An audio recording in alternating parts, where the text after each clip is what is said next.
ሰላም እንዴት ቆያችሁ? የቡራ ኤፍሲ ተከታታዮች በዛሬው ዕለት ስለ ሪያል ማድሪድ ማን መሰረተው፣ በማን ተመሰረተ የሚለውን የምንመለከት ይሆናል።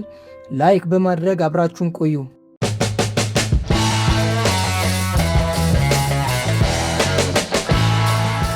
ሪያል ማድሪድ በ1902 ዓ.ም ማርች 6 ማድሪድ ፉትቦል ክለብ በተባለ ስም ተመሰረተ። ይህን ታላቅ ክለብ የመሰረቱት ሁዋን ፓትሮስ እና ካሎር ፓትሮስ ሲሆን በማድሪድ ከተማ ውስጥ የእግር ኳስን ለማስፋፋት በጣም የተሳተፉና ተጋባዥ ሰዎች ነበሩ። በ19ኛው ክፍለ ዘመን በመጨረሻውና በ20ኛው መጀመሪያው ዘመን እግር ኳስ በስፔን ውስጥ እየተስፋፋ ነበር። በማድሪድም ያሉ ወጣቶች ለስፖርት ፍቅር ያላቸው ሰዎች ነበሩ። እነዚህ ሰዎች በመሰባሰብ ቡድን ፈጥረው መጫወት ጀመሩ። በ1902 ላይ ይህ ቡድን በህጋዊ መንገድ ተመዝግቦ ማድሪድ ፉትቦል ክለብ ተብሎ ተጠራ።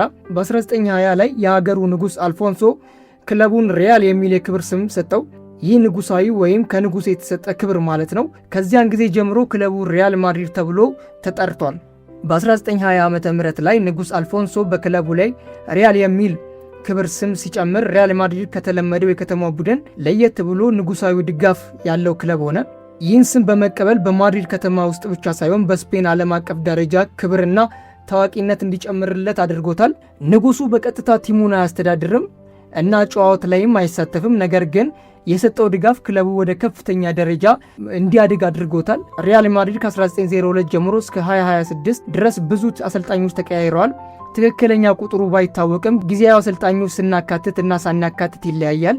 ግን በአጠቃላይ ከ50 በላይ አሰልጣኞች ክለቡን አስተዳድረውታል።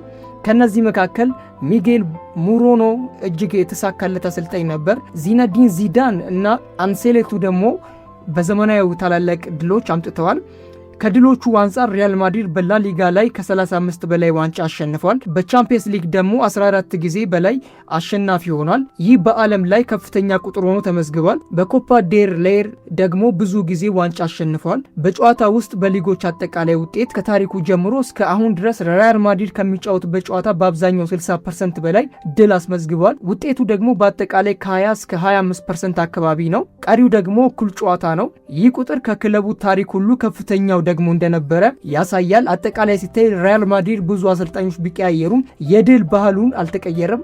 በሀገር ውስጥ እና በአውሮፓ ላይ የሚያሸንፍ ክለብ ሆኖ ቆይቷል። በ1920ዎቹ ዓመታት ውስጥ ክለቡ በአካባቢ ውድድሮችና በኮፓ ዴል ሬይ በመሳተፍ ስሙን ከፍ ያደረገ ክለብ ነው። በዚህን ዘመን ሳንቲያጎ በርናቤው ያሉ ተጫዋቾች በቡድኑ ውስጥ ተጫወቱ።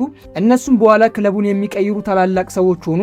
በ1920 ላይ ላሊጋ ተጀመረ እና ሪያል ማድሪድ ከመጀመሪያው ተሳታፊዎቹ አንዱ ሆነ ማለት ነው። ከ1930ዎቹ ዓመታት ክለቡ የታላቅ ስኬት ጊዜ ጀመረ።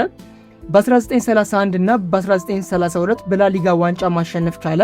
ይህ ክለቡን በሀገር ደረጃ ከፍ አደረገው። ነገር ግን በ1936 ዓመተ ምህረት ላይ የስፔን የእርስ በርስ ጦርነት በጀመረ ጊዜ ክለቡ በከፍተኛ ችግር ውስጥ ገባ።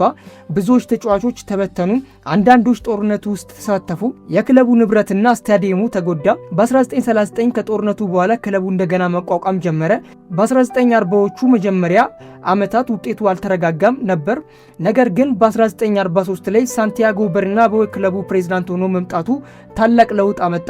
እሱ ክለቡን ከመመስረቱ ጀምሮ አብሮ ያደራጀ ሰው ነበር።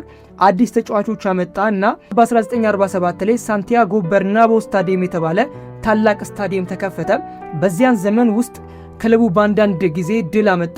ቢሆንም ብዙ ጊዜ ችግሮች ተጋፍጦ ነበረ። ከኢኮኖሚ ችግር ጀምሮ እስከ ቡድን ውጤት መውደቅ ድረስ ተንጎዳጉዶ ነበር። ነገር ግን ይህ በ1940ዎቹ ዘመን ነበር የተፈጠረው። በ1950ዎቹ ላይ የሚመጣውን የዓለም አቀፍ ስኬት መንገድ ከፈተ።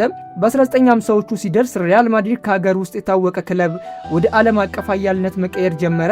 በ1950ዎቹ ሲደርስ ሪያል ማድሪድ ከሀገር ውስጥ የታወቀ ክለብ ብቻ ሳይሆን ወደ ዓለም አቀፍ ኃያልነት መቀየር ጀመረ። ይህ ለውጥ በተለይ ያነሳው ሳንቲያጎ በርናቤው ነበር። እሱ ታላላቅ ተጫዋቾችን በመሰብሰብ ክለቡን የዘመናዊ እግር ኳስ ኃይል አደረገው። በ1953 ላይ አልፌርዶ ዲ ስቴፋኖ ወደ ክለቡ መግባት ታላቅ ለውጥ አመጣ። እሱ ከፍሬንች ፑስካስ እና ፋርሲንሶ ጄንቶ ጋር በመጫወት ክለቡን አስደናቂ ክለብ አደረጉት። እነዚያ ተጫወቱ። በመጫወትም ሪያል ማድሪድ በላሊጋ ላይ ተደጋጋሚ ድሎችን ማስመዝገብ ጀመረ። በ1955 ላይ የአውሮፓ ታላላቅ ውድድር ኢሮፕ ካፕ በዛሬው አጠራር ቻምፒየንስ ሊግ ተብሎ ይታወቃል ሲጀመር ሪያል ማድሪድ በመጀመሪያው ዓመታት ሁሉ አሸናፊ ሆነ። ከ1956 እስከ 1960 በተከታታይ 5 ጊዜ ይህን ዋንጫ ማሸነፍ ቻለ። ይህም እስከ ዛሬ ያልተመዘገበ ታላቅ ስኬት ሆኖ ተመዝግቧል ማለት ነው። በዚያን ዘመን ሪያል ማድሪድ በአውሮፓ ታላላቅ ክለቦች ጋር ተጫውቶ ድል አመጣ። በተለይ በ1960 ፍጻሜ ላይ ኢንትራክት ፍራንክፈርት ላይ ከ7 በላይ ሽንፈት በማስተናገድ አስደናቂ ታሪክ ጻፈ። በ1950ዎቹ ጀምሮ ሪያል ማድሪድ የእግር ኳስ መሪ ኃያል መሆኑን በግልጽ አሳየ። በሳንቲያጎ በርናባው አመራር ታላቅ ተጫዋቾች ተሰበሰቡ። እነዚህ ተጫዋቾች ቡድኑን ከፍ አደረጉት። በ1956 እና በ1960 በተከታታይ 5 ጊዜ ኢሮፕ ካፕ ወይም ቻምፒየንስ ሊግ በማሸነፍ በታሪኩ ያልተደፈረ ክለብ ነበረ እና ሪያል ማድሪድ የአውሮፓ ንጉስ አደረገው። በ1960ዎቹ ውስጥ ክለቡ ቀጥሎ በላሊጋ ውድድር ላይ ብዙ ጊዜ አሸነፈ። በ1970ዎቹ እና በ1980ዎቹ ውስጥ ክለቡ በሀገር ውስጥ ጠንካራ ክለብ ሆነ። በላሊጋ ዋንጫ ብዙ ጊዜ አሸነፈ። በ1980ዎቹ መካከል የአሞራ እርሻ ተብሎ የሚጠራ የተጫዋች ቡድን ተፈጠረ እና ክለቡ እንደገና ከፍ አደረጉ። በ1990ዎቹ መጨረሻ ደግሞ ክለቡ ወደ አውሮፓ ላይ ያለውን ኃይል መመለስ ጀመረ። በ1998 እና እስከ 32 ዓመታት በኋላ ቻምፒየንስ ሊግ አሸነፈ። 2000 ላይ እንደገና ይህ ዋንጫ በማሸነፍ ዘመኑን በክብር ዘጋ። 2000 ዓመተ ምህረት ሲደርስ ሪያል ማድሪድ አዲስ ዘመን ጀመረ። በፍሎሬንቲኖ ፔሬዝ አመራር ክለቡ ታላቅ ተጫዋቾችን ሮላንዶ ናዛሪዮ፣ ዴቪድ ቤካም እና ሉዊስ ቪጎ እነዚህ ኮከብ ቡድኖች ዓለም አቀፍ ትኩረት ላይ አመጡ። 2002 ላይ ቻምፒየንስ ሊግ ማሸነፍ ቻለ። ይህም በዚነዲን ዚዳን የተመዘገበ የታላቅ ድል ታሪክ ዘመን ተብሎ ይታወቃል። በ2000ዎቹ መካከል ክለቡ ቢታወቅም በአንዳንድ ወቅት ውጤት አልተመዘገቡም።